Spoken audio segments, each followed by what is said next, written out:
Welcome to this press conference of the 2025 NCAA Division III Women's Lacrosse Tournament. Second round action in Salisbury today. Salisbury defeating Haverford 9-8. We're joined by representatives of the Fords, head coach Katie Wertman, as well as Brooke Epstein and Eva Baumann. So, Coach, just a summary on the 60 minutes that was. Yeah, it was a hard-fought battle. I don't think our team ever gave up, and we just kind of kept digging, and we were down by 4 at one point, and we were able to come back and tie it. But yeah, they left it all out on the field, and like I said, it was just a hard-fought battle. I guess a general question I have for Coach is, obviously this was reaching the second round for the first time, winning a program record in wins. I kind of alluded to it yesterday, but I guess what is the focus now in the off season to kind of continue this, the off season and obviously the fall season, to continue this level of excellence that the program has reached? Is there anything tangible that you're going to take in from this experience in the next year as you try to advance even yet another round? Right. Yeah, I think the seniors that are graduating have set the standard, and that includes the returners as well. And so just knowing what it feels like to be here and continuing to get this experience and this exposure is just going to help us kind of continue to raise that bar and just kind of lock into what the new standard is of the off-season workouts and the lifting and that stuff in order to be able to continue to compete at a high level.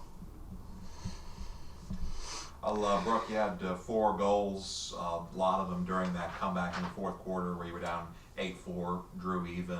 What was the message to the team on the bench, out in the field, looking at the scoreboard and knowing that we may be down but we're not out of it? Yeah, I think going into this game we were prepared for this. Like in scouting Salisbury, we knew that they were a very hot team that can go on some runs. They can score 4, 5, 6 goals really easily, and we knew that. We knew that we might be down at times, and we were just ready for it. We knew that we are equally powerful and can also go on runs, and so I just tried to sort of be that catalyst and continuously give my teammates confidence, and they gave it right back to me, and we were able to come back. It was a lot of fun. And Eva, you guys kept Salisbury off the scoreboard for the entire first quarter and almost the entire fourth quarter there. When it was working on defense, what was working?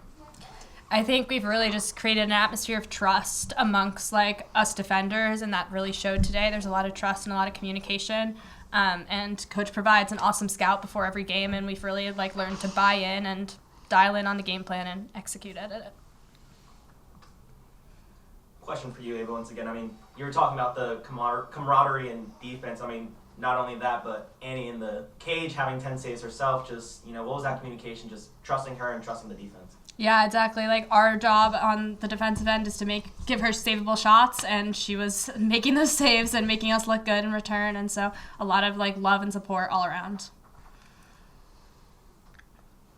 All right, well, Coach, just to summarize things here, 15 wins program record, your first ever NCAA win, and you pushed a host in Salisbury right to the gun, essentially. You've talked about the future, but in 10 years, you're going to look back on this time, and how are you going to remember Haverford Lacrosse 2025? You're going to make me cry. Yeah, this is just a really special group of girls, and they've just been focused on these goals of playing in May since the fall, and our captains and seniors have done a really good job of just making sure that that's the message, and that's where we want to be in May. And so in 10 years, I'll just look back on the relationships I've made with my players and that they've made with each other, and hopefully in 10 years I'll be at one of their weddings watching them having the same type of celebrations and fun that we've been seeing all season. All right, everybody, thank you very much. Congratulations on a historic season and a new standard for Haverford Lacrosse. Thank you. Thank you.